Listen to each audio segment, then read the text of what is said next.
고라의 반역 사건이 일단 마무리되었습니다. 아이고, 반역 사건이 마무리됐으니까 그거 참 잘 됐군.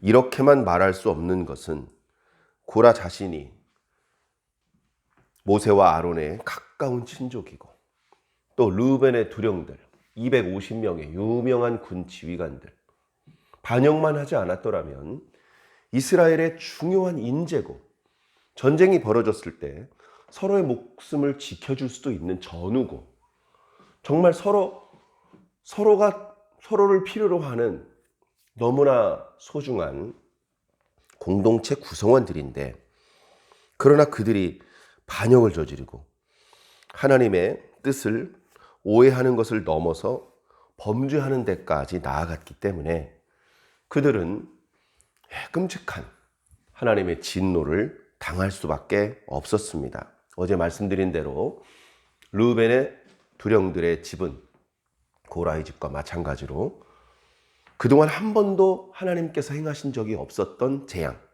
곧 땅이 갈라져서 그들의 장막과 그들의 가족과 그들의 모든 소유와 가축까지 전부 다 그 구덩이 속으로 빠져버렸습니다. 말 그대로 스올로 떨어져 버렸죠. 그리고서는 그 벌어졌던 땅에 다시 닫혀버리고, 그리고서는 사라져버린 것입니다. 온 이스라엘 회중이 두려워서 우리까지 죽겠다고 도망칠 정도로 너무나 크고 두려운 재앙이었습니다. 그런가 하면 고라와 함께 모세 앞에 서 있었던 250명의 유명한 군 지휘관들, 고라는 그들의 힘을 빌어서 모세와 아론을 제압하고 성막을 차지할 생각이었겠지만, 그들이 준비해온 화로의 그 불은, 그 향로의 불은 하나님의 제단으로부터 붙인 불이 아니기 때문에 하나님께서 그 불이 그들의 몸에 옮겨 붙게 하셔서 다 불타 죽게 되었습니다. 뒤늦게 용서해 주시옵소서, 치료해 주시옵소서 라고 할 수 없는 상황이 되어버린 것이죠.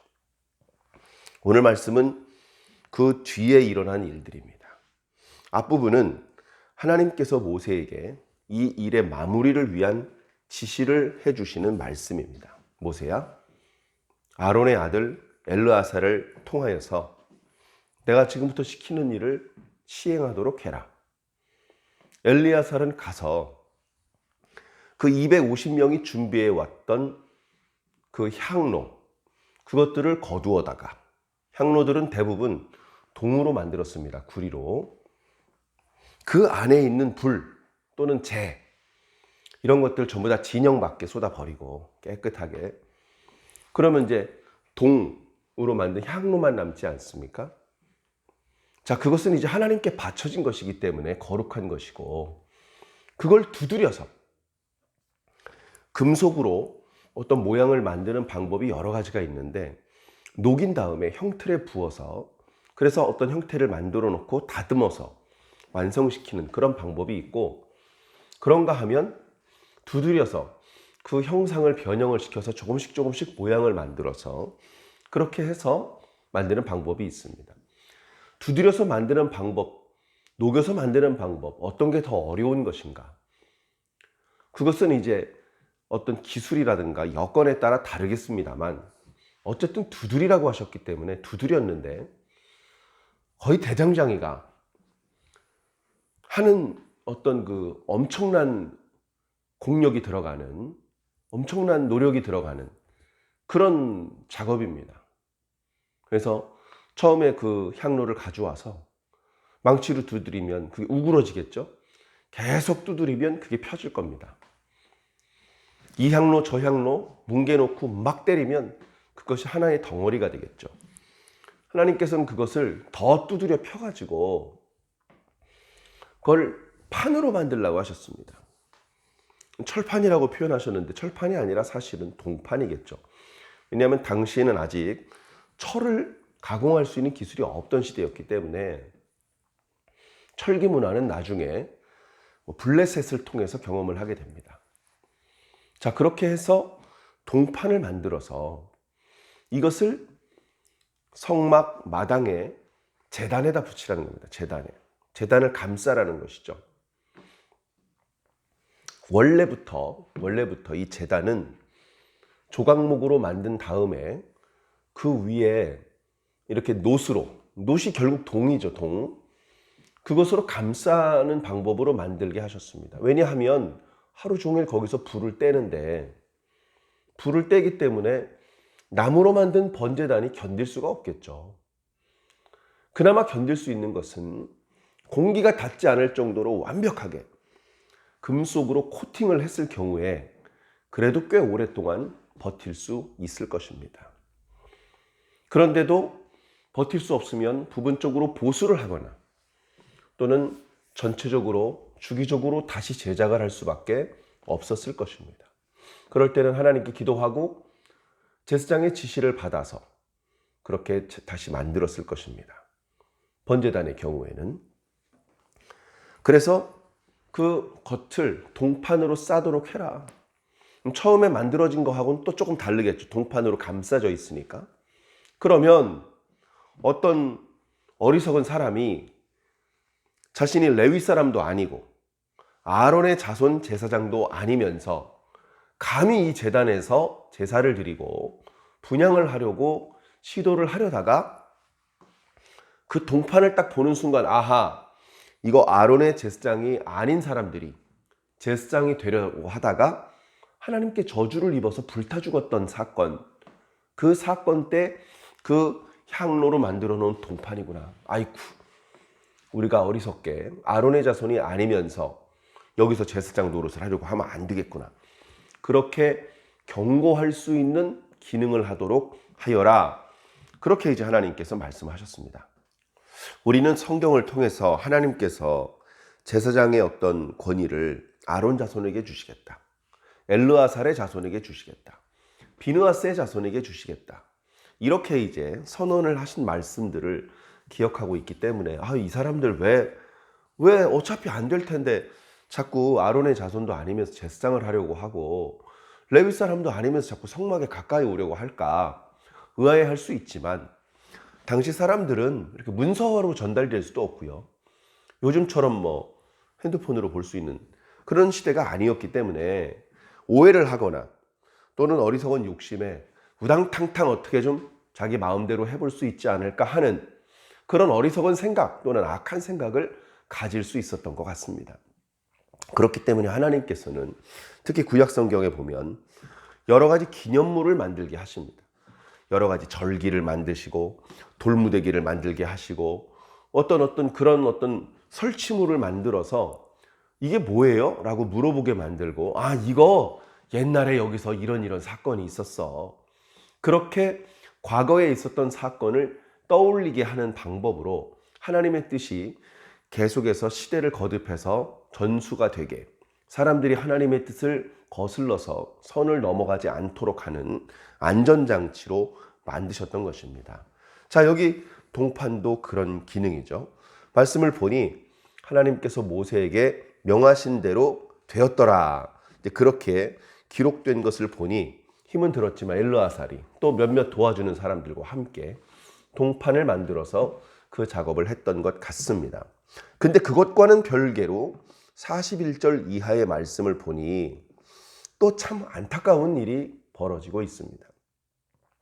고라 자손, 그리고 몇몇 르우벤의 지도자들, 그리고 그들에게 준동된 250명의 군 지휘관들, 어떻게 보면 전체 이스라엘 회중에 비하면 소수에 불과한 그들만 하나님의 재앙을 받는 것으로 끝났어야 되는데, 그럼 다 합해봤자 300명도 안 되잖아요.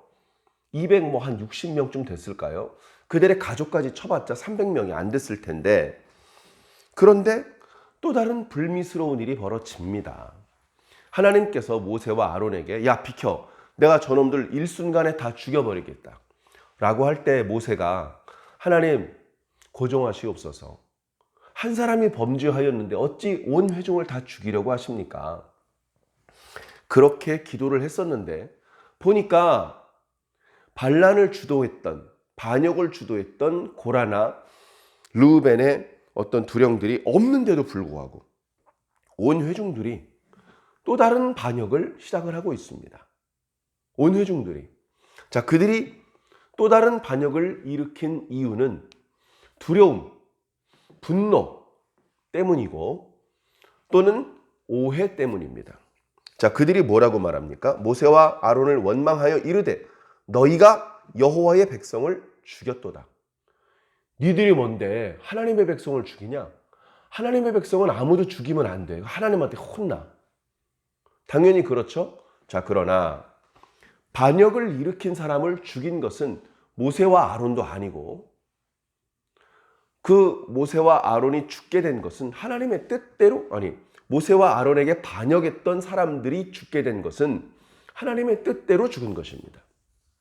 그렇기 때문에 모세와 아론은 잘못이 없어요. 잘못이 뭡니까? 하마터면 그 재앙이 온 백성들에게 다 미칠 뻔한 것을 하나님 앞에 기도해가지고 하나님 다 죽이실 필요 없습니다. 죄 지은 사람은 전부 다가 아닙니다. 이렇게 말을 해서 하나님의 그 재앙의 범위를 좁혔던 고마운 사람이라는 것이죠. 그런데 백성들은 그걸 모릅니다. 그러니까 어리석음에, 무지함에, 거기다가 오해를 하고, 그리고 마음속 깊은 것에선 두려움이 있고, 그러니까 그것을 해결하기 위해서 저 모세와 아론이 나타나기만 하면 막 여러 명이 죽어버리네. 땅이 갈라서 죽든 막 불이 어디서 튀어나와가지고 죽든 그렇게 죽는 것 자체가 이제 싫으니까 그 원인이 무엇인지, 그것이 하나님으로부터 온 것인지 모세로부터 시작된 건 전혀 분별을 못하다 보니까 그저 군중심리에 많은 무리들이 모세와 아론에게 옵니다. 모세 아론 42절에 보니까 이렇게 기록하고 있습니다. 회중이 모여 모세와 아론을 칠 때에, 자, 친단 말은 돌멩이, 몽둥이, 손 이런 것으로 때린다 이런 의미도 있고 또는 공격한다, 몰아붙인다 이런 의미도 있죠. 어느 것이 되었든 명백한 반역의 형태를 갖추고 있습니다. 내버려 두면 어떻게 될까요? 모세와 아론이 무슨 힘이 있습니까? 많은 사람들이 와서 밀어버리면 밟힐 수밖에 없는 거예요. 사람은 연약합니다. 한계가 있어요. 모세와 아론이 지금까지도 여러 번 그런 위기가 있었습니다. 그러나 그럴 때마다 하나님의 영광이 나타나서 하나님의 권위와 능력으로 모세와 아론을 지켜주셨고 시비를 가려주셨죠. 자, 이번에도 마찬가지입니다. 그들이 모여 모세와 아론을 칠 때에 회막을 바라본 즉 구름이 회막을 덮었고 여호와의 영광이 나타났더라. 모세와 아론이 회막 앞에 이르매 하나님의 영광이 회막에 임재하신 것을 느끼고 모세와 아론이 흥분한 백성들을 상대하는 게 아니라 회막 쪽으로 달려갔습니다. 그래 많은 회중들이 따라왔겠죠. 거기서 하나님 앞에 무릎을 꿇으니까 하나님께서 모세에게 말씀하십니다. 너 여기 백성들 안에서 멀리 떨어져라. 이놈 자식들 내가 여러 번 용서해 줬는데 오늘은 절대 용서하지 않겠다. 다 죽여버리겠다. 네. 지금 하나님께서 참 하나님도 힘드실 것 같아요. 가데스 바네아에서 10명의 정탐꾼들이 악평하기 전까지만 해도 분위기가 상당히 좋은 상황이었거든요. 그 좋은 분위기에서 하나님을 기쁘시게 할 수 있는 그런 어떤 모습을 보여드리지 못하고 그리고서 하나님께 영광을 나타내지 못했던 거예요. 참 안타까운 상황이죠. 그런데 그 안타까운 사건이 지나간 이후에도 또다시 이렇게 고라 자손이 반역을 하는 일이 나타나고 처음에는 그저 소수의 어리석은 욕심에 눈이 어두워진 그런 지도자들의 그런 어떤 범죄였다. 이렇게만 생각을 했는데 가면 갈수록 소수의 범죄자들의 문제가 아니고 전체 이스라엘 회중의 문제라는 것이 드러나고 있습니다. 모세는 어떻게 해서든지 그 이스라엘 회중들에게 무시를 당하고 계속해서 반역을 당하고 있음에도 불구하고 그 이스라엘 백성들을 위해서 기도하고 그들의 용서를 구하고 그들 중에 다만 몇 명이라도 생존시키려고 그렇게 해서 하나님의 뜻이 흔들림 없이 성취되게 하려고 정말 온 몸을, 온 생명을 던져서 그렇게 하고 있는데 백성들은 이제 그걸 모르는 것이죠. 하나님께서 가데스 바네아 사건 때 이미 이스라엘 백성들을 다 죽이려고 했어요. 아니 이미 금송아지 사건 때 이스라엘 백성들 다 죽이려고 했어요. 모세야, 내가 너를 통해서 새롭게 강한 민족을 세우겠다. 하나님께 자기 생명을, 자기 이름을 하나님의 생명책에서 지워버려 달라고까지 기도하면서 하나님께 용서를 구했어. 그래서 계속해서 아브라함의 자손들을 통한 하나님의 역사가 진행되고 있는 것인데 참 안타깝죠. 지금 하나님 말씀하신 거 들어보면 모세야 시끄러운데 무슨 일이냐 물어보는 게 아니에요. 모세야 저리 비켜라. 내가 이번에 확실하게 이 일을 끝내주겠다. 다시는 저들의 모습, 저들의 소리가 들리지 않고 보이지 않게 하겠다. 다 죽여버리겠다는 것이죠. 하나님께서는 한 명을 죽일 때 걸리는 시간이나 100만 명을 죽일 때 걸리는 시간이나 똑같습니다.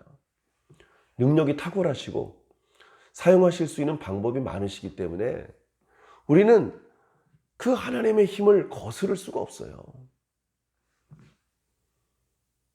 그래서 그런 하나님께서 진노하는 상황이 되기 전에 스스로 돌이켜야 되고 하나님의 뜻이 무엇이었는지 계속 점검해 봐야 되고 자기 자신의 모습이 자기 자신의 말하는 것이나 생각하는 것이 그 하나님의 뜻과 동떨어져 있다면 빨리 수정해야 됩니다. 하나님의 뜻에 맞춰야 되죠. 그게 되지 않으면 결국 하나님의 재앙을 피할 수 없게 되는 것입니다. 하나님께서 그렇게 말씀하시고서 이스라엘 백성들 사이에 연병이 돌게 하셨습니다. 급성 전염병이죠.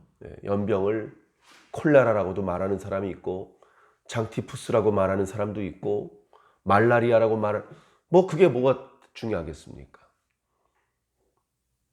인간의 어떤 면역의 힘으로 감당할 수 없는 병원균이 급속도로 이스라엘 사람들 사이에 퍼져나가게 하신 거예요.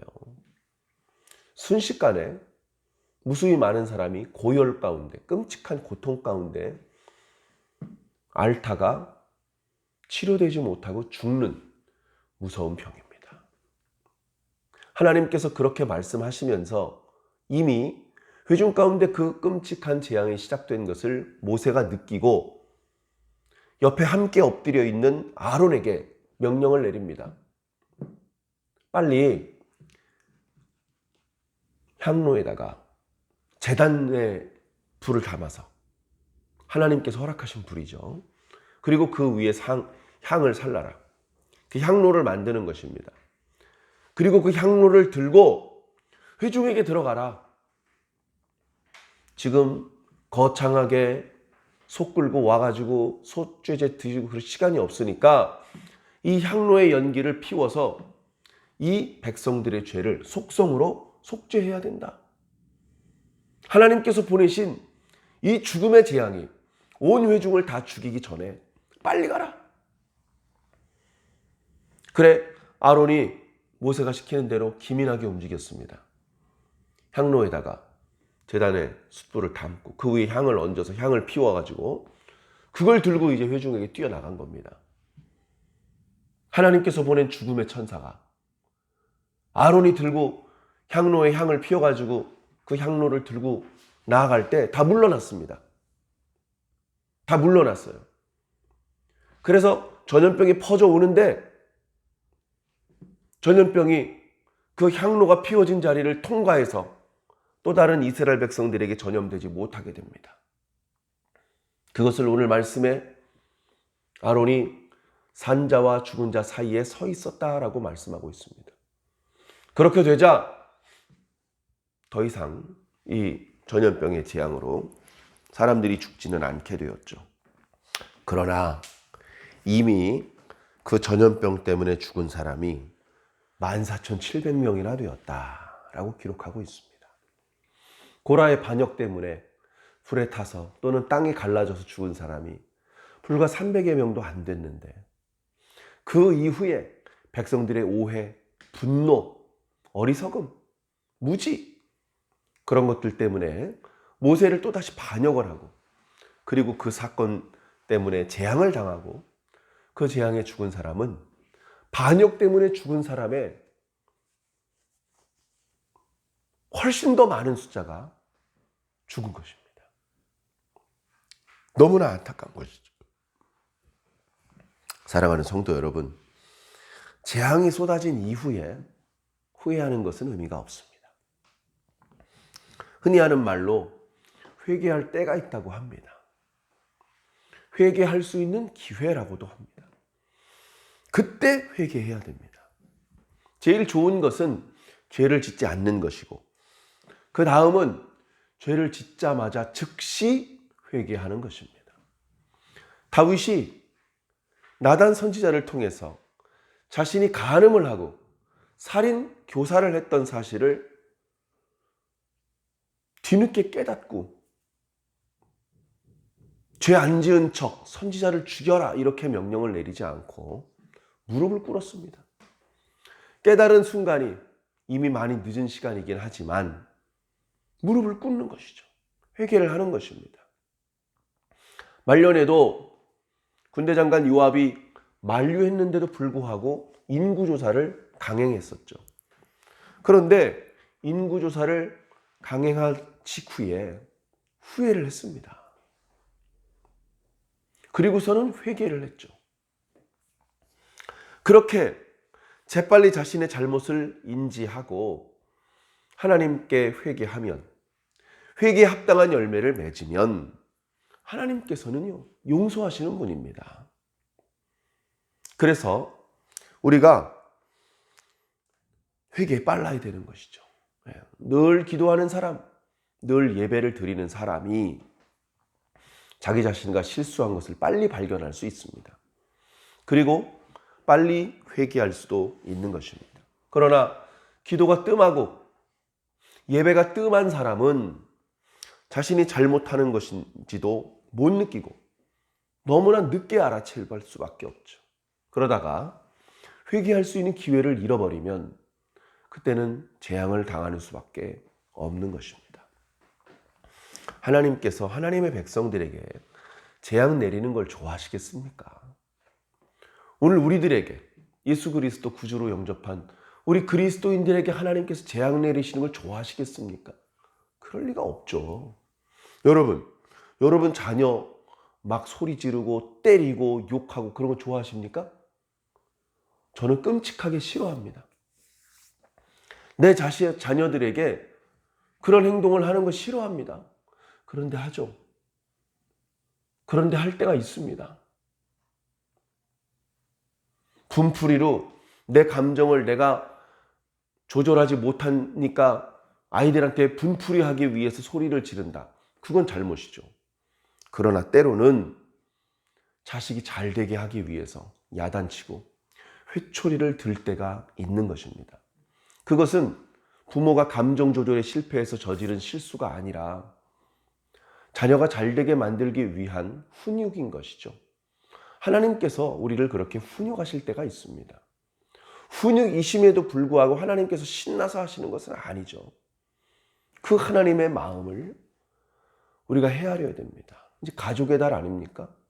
부모의 마음을 헤아릴 줄 알아야 효자고 철든 인간이 될 수 있는데, 하나님의 마음을 헤아릴 줄 알아야 좀 더 성숙한 신앙인이 될 수 있지 않겠습니까? 민수기서 말씀에 나타나는 여러 가지 어리석은 모습들을 눈여겨보시고 우리들의 삶 가운데, 신앙 가운데 이런 어리석은 모습들이 나타나지 않도록 늘 조심하시며 오히려 하나님의 기쁨이 되시는 저와 여러분들이 꼭 되기를 예수님 이름으로 간절히 축원합니다.